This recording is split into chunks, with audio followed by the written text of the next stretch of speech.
सारी हाउस की सारी औरतें परिक्रमा करने के वट सावित्री की पूजा करने के लिए मंदिर गए होते हैं, जहाँ पे शाह हाउस और कोठारी हाउस की औरतें दोनों एक दूसरे से मिलने लगती है। तभी वहाँ पे परिक्रमा की पूजा की तैयारी करने लगते हैं तो दो औरतें आती है और अनुपमा के बारे में बोलने लगती कि अनुपमा तो नहीं दिख रही, अनुपमा तो इन सब में आगे होती है ना। अब मैंने सुना है कि अनुपमा एक मिल गई, उसे थोड़ा झूठे से ही वो इस पूजा को रख लेती आखिरकार उस पार्टनर के लिए। अभी इन सारी बातों को सुनकर राही गुस्सा हो जाती है और बोलती है आप लोग यही गॉसिप करने के लिए यहाँ आए हैं? अगर पूजा की जगह है तो पूजा की बातें कीजिए ना कि घर की बातें। और कौन क्या कर रहा है उससे आपको क्या मतलब? दूसरों की जिंदगी में ताका झाकी करने की आपकी आदत बन गई है। पूजा की जगह कौन गॉसिप करता है? आप जैसे लोग तो बहुत घटियापन की बातें करते हैं। और प्लीज़ मैं आप लोगों को बोल देती हूँ, ये हमारे घर का मैटर है, हम क्या करें नहीं करें आप लोगों को बीच में बोलने की ज़रूरत नहीं। इसलिए आप लोगों को मैं बोल रही हूँ जाइए यहाँ से।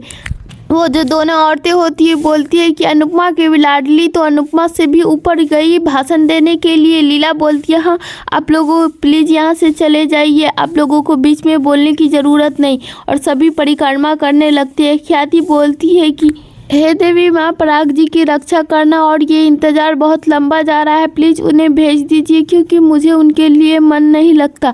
अब दूसरी तरफ लीला बोलती है मेरी उम्र उन्हें लग जाए और उन्हें लंबी उम्र मिले, यही देवी माँ आपसे प्रार्थना करती है। अब दूसरी तरफ परी बोलती है बहुत मुश्किलों के कारण हम लोग मिले हैं और फिर से एक नई शुरुआत कर रहे हैं। हे देवी माँ हम दोनों की रक्षा करना और हम दोनों के बीच कोई भी परेशानी या झगड़ा मत आने देना, और चाहे जो हो जाए इन दोनों परिवार के बीच झगड़ा नहीं होना चाहिए। दूसरी तरफ राही बोलती है कि मैं चाहती हूँ कि प्रेम 7 जन्मों तक मेरे साथ रहे, और अगर वो अगला जन्म भी जन्म ले तो वो मेरा पति बनकर ही जन्म ले, क्योंकि मैं उसका साथ नहीं छोड़ सकती।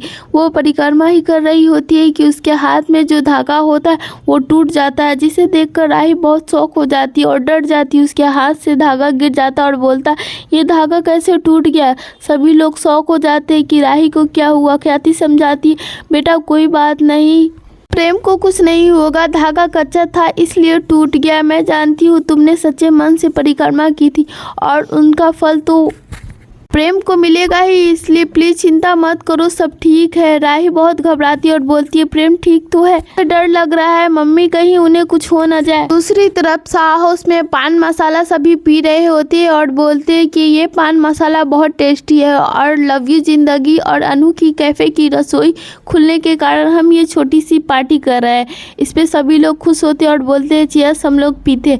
तभी दिग्विजय बोलता है अरे मेरे बेटे की बिना ये चीयर्स हो ही नहीं सकता, मेरा बेटा कहाँ है? वो बंकू को आवाज लगाता है। तभी बंकू वहाँ पे आ जाता है। बंकू अपना जूस उठाने लगता है। सब लोग बोलते हैं कि चलो हम लोग जूस पीते। अभी सब लोग जूस ही पी रहे होते हैं कि तभी बाहर पाखी बंकू की तरफ देखते हैं कि उसने काम नहीं किया। बंकू जल्दी से टेबल से एक गिलास ले लेता और बोलता है कि मैं ये फ्रिज में रख देता हूँ, नहीं तो ये खराब हो जाएगा।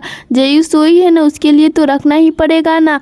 अनुपमा बोलती है अरे बंकू कुछ नहीं होगा, तू हम लोग के साथ पी, तू जाने दे, हम रख देंगे फ्रिज में। बंकू बोलता है नहीं दीदी मैं रख कर आता हूँ। अब दूसरी तरफ उसू बोलता है ये तो कोई भी छोटी सी पार्टी नहीं है, कल तो ग्रैंड पार्टी होगी, कल तो ओपनिंग है ना प्रेम के कैफे का, आप लोग वहाँ जाएंगे या नहीं? बड़ी राही ने हमें खुद इन्वाइट किया है, मम्मी आप आइएगा या नहीं? तभी वहाँ पे बोलते हैं मम्मी को तो इन्वाइट करने के लिए प्रेम आया था ना, मम्मी वहाँ जाएगी या नहीं? इस पर अनुपमा बोलती है माँ अपने बच्चों की खुशी में ज़रूर जाएगी और मैं कल वहाँ आशीर्वाद देने के लिए जाऊँगी। आगे के अपडेट देखने के लिए हमारे चैनल को सब्सक्राइब करें।